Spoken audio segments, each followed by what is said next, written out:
Welcome to Just the Facts. We're at episode number what, Bob?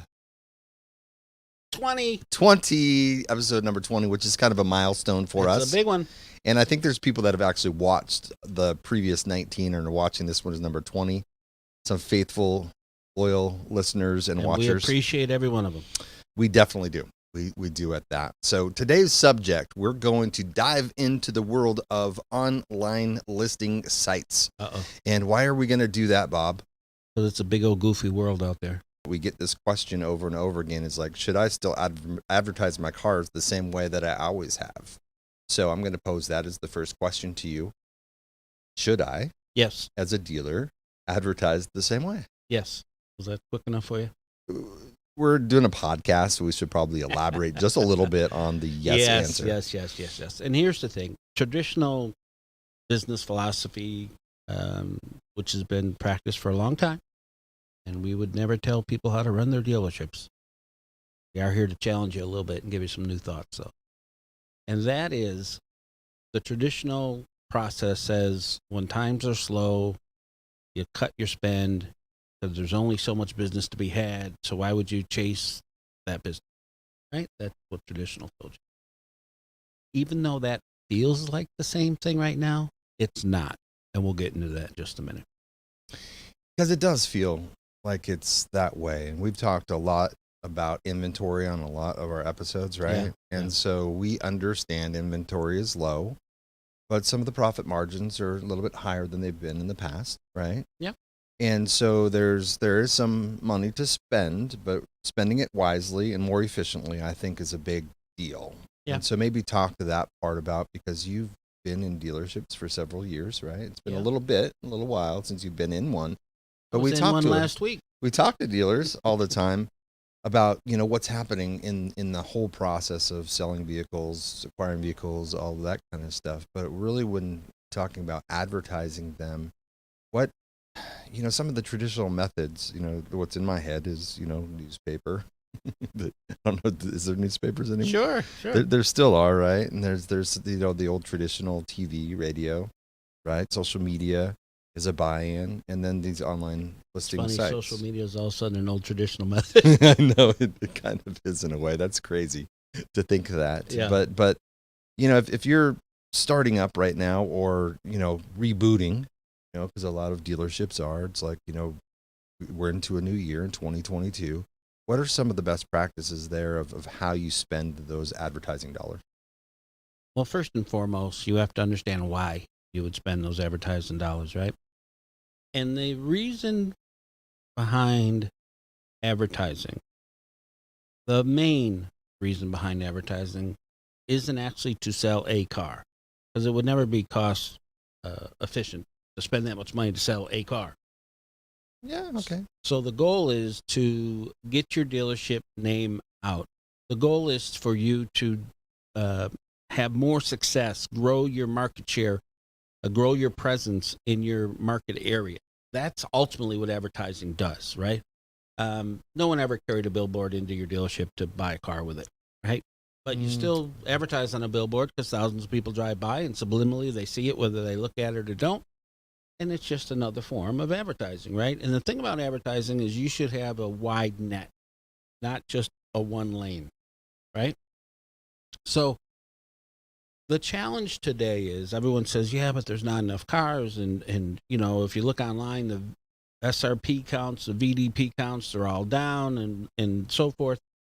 Yeah, that's not the right math currently. Because what you want to look at is your total investment and your ROI on that investment. So here's the thing. Inventory's low? Absolutely. There's no good argument for that, right? Inventory's low. But here's the thing. Traffic, although down a little bit lately, is not anywhere near the reduction compared to traditional amount of traffic per the amount of inventory. So today, better than ever before, you have an excellent opportunity to get more eyeballs per car that you have listed and more advertising for your dealership than ever before, because there's less things to look at. There's less inventory for consumers to look at. Therefore, your portion of that traffic is higher, not lower, right? It's not an equal calculation for the amount of traffic versus the amount of inventory versus. So you can take advantage of that right now because a lot of dealers have opted to not advertise. And if that's their business plan, that's okay. So take advantage of that. If you're aggressive today, more than ever before, you can absolutely grab market share, at least when it comes to impressions, at least when it comes to eyeballs, at least when it comes to the public knowing who you are, because there's less competition. That makes sense. And so let's back up just a little bit on the comment that you made. Mhm. And that would be search results page, SRPs, Yeah. or, the vehicle details page, VDPs. Yeah. And that has been the way in sorts to measure performance, right? And so how would you know in today's market advertising vehicles, or how would you suggest to know what success is? Like, Well- how do I know how I'm being like well performed in today's market? Well, not all math is equal, right? And not every equation fits every situation. So the traditional method of measuring SRP views and VDP views, those are going to be down. The volume's going to be down. There's no question, because there's less fuel, there's less inventory, there's less drive. That's going to cause those VDP views. But your percentage of the traffic is higher. Does that make sense? Mm-hmm. So if the total number gets reduced, but your portion of it increases, your ROI can be the same or greater than it was before. Does that make sense? But to simply measure VDP views, they're going to be less. You have less inventory. You're not going to carry the same VDP views. SRP views are going to be less. There's less inventory, right? But you internally, your portion, your percentage, and your ROI are much higher because the volume of people that are seeing yours and not others is greater. That all makes sense, and I get it. But I guess I want to maybe touch on, I'm a inventory manager, or I'm, in the BDC, and I'm a director of the BDC, or I'm, the internet manager at a dealership, and I've got to present success to my GM. Sure. Or to my used car manager, whoever that may be, right? Yeah. And so what are some, to simplify a little bit, like, what would I measure if I've traditionally said, here's all my VDP views, here's all my SRP views, here's all of this that has traditionally been success for me, and now those numbers are down, and we're starting to look at cutting costs. What are some of the things that I can bring to the table to really help show that there is success in who I'm using? If you're open for business in some states, if you're profitable, if you don't have an aging problem, if you have a quick turn from gathering the inventory to getting it through your shop to getting up front to sell, you are being successful. Because here's the bigger question. Let's say you decide not to do any advertising. What are you hoping on? People having a positive attitude and going out in the world? Because that ain't happening. Are you relying on people's excitement and living traditional lives? Because that's not happening either, right? You have to be different when things are different. You can't do the same old, and think it's always going to work the same, because it's not. It's a diminishing return. If you're not adaptable, it's a diminishing return, right? Just to put it in simpler terms, it's no different than when the internet came out. And people said, I'm not spending that money. That's crazy to expect someone's going to come from 2 states over to buy my car. You're out of your mind. You don't know. I actually remember that. Yeah, I remember those conversations. Well, Yeah. that's the same as today. 2 years ago is not the same as today. 2 years from now, hopefully it won't be the same today. No one wants that to be the same. So what do you do to be adaptable? You have to drive the engine. You have to have fuel. You have to have inventory of some sort, or you're out of business. No cars, no business. We're in the car business.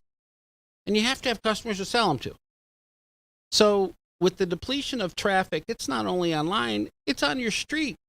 It's people driving less, people owning less cars, people doing less activities. Every day the news tells you stay inside, put on a mask, and shut up. You got to be careful. It wears and tears on the psyche of the buying public.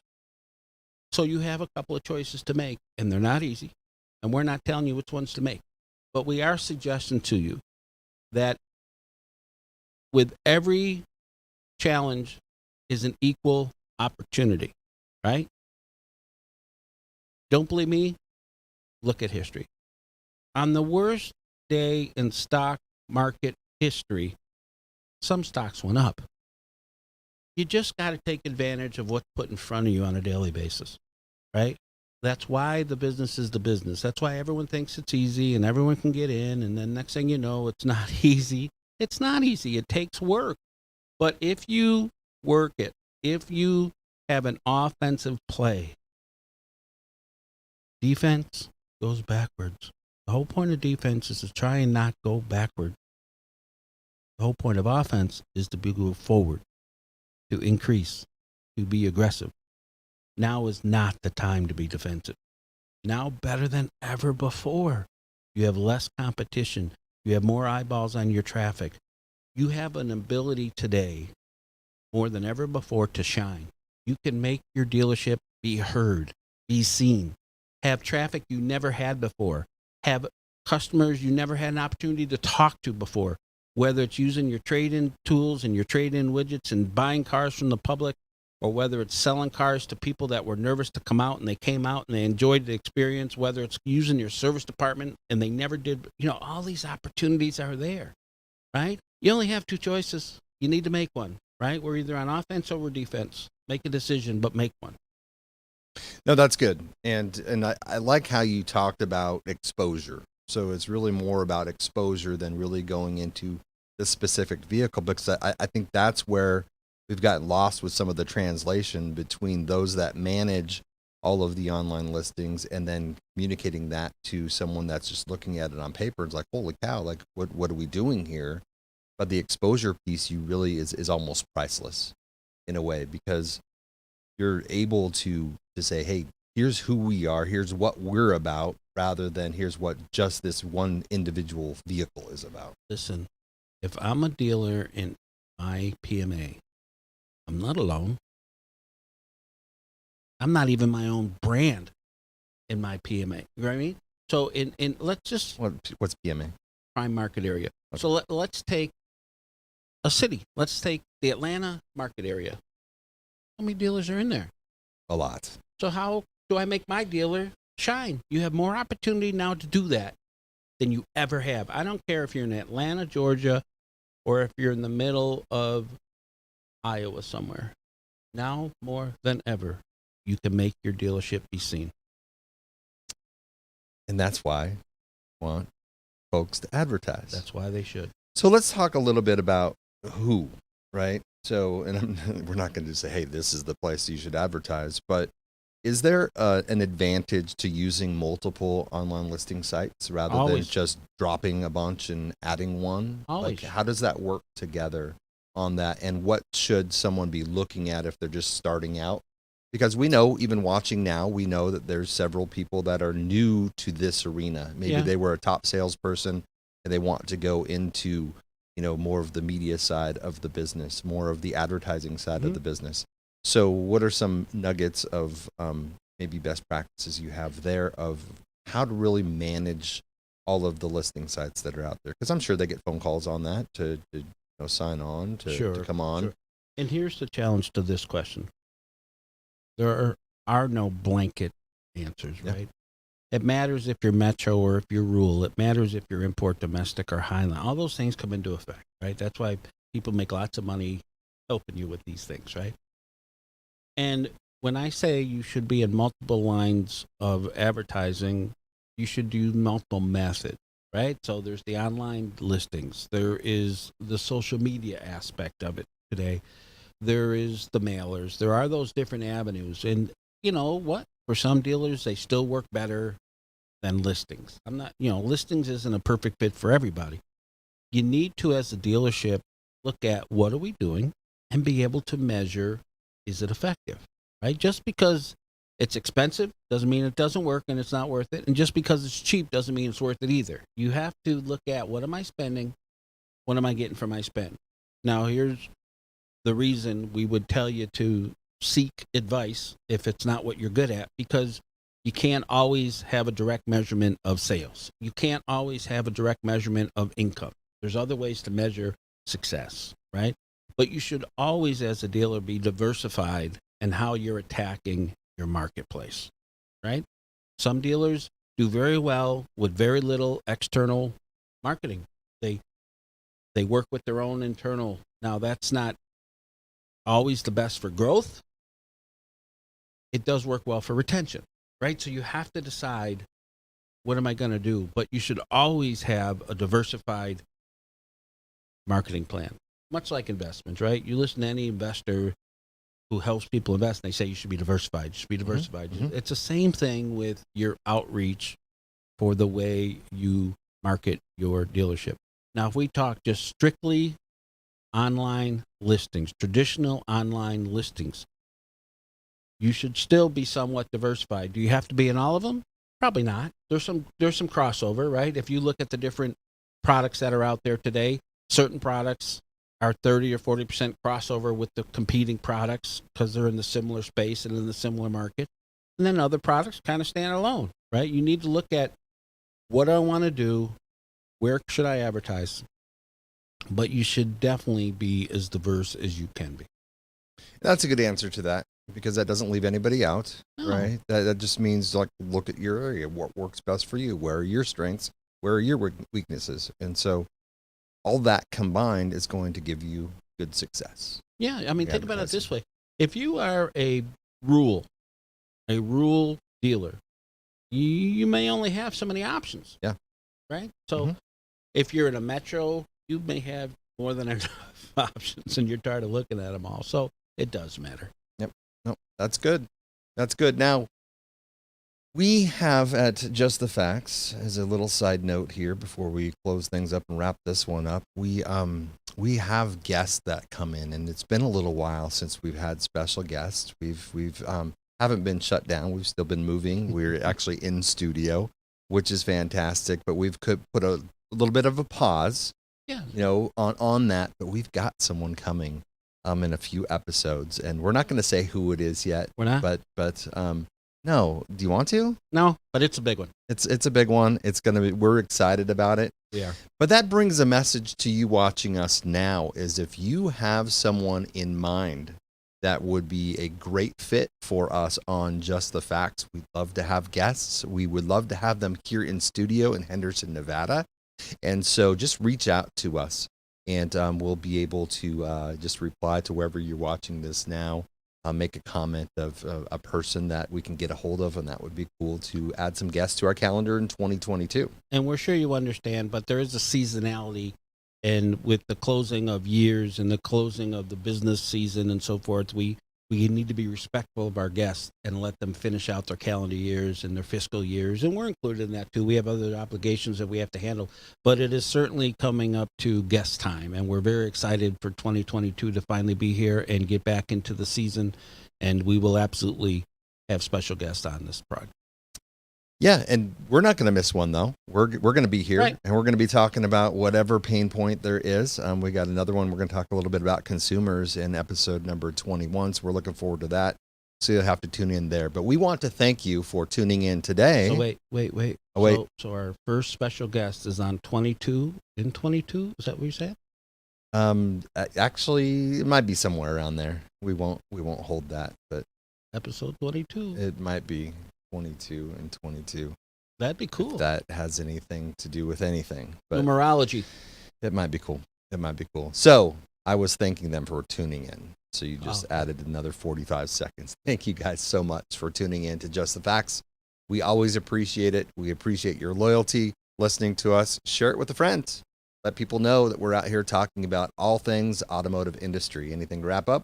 Thank you. As always, welcome to 2022.